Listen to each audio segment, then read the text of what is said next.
Shraddha, I'm back. Where did you ever go, Chetan? And really, like last time, I posted that video of, you saying you're so hungry while interviews. I got a call from the Child Labour Commission, and they said that they said we are making you work too much without giving you food. So now we have come with a new solution, which is you're eating while giving an interview. But Chetan, Huh.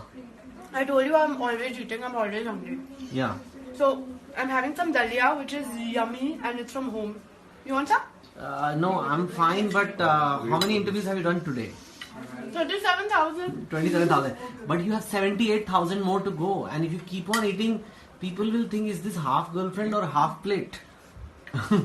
I know that bad joke. I'll see you later, Chetan.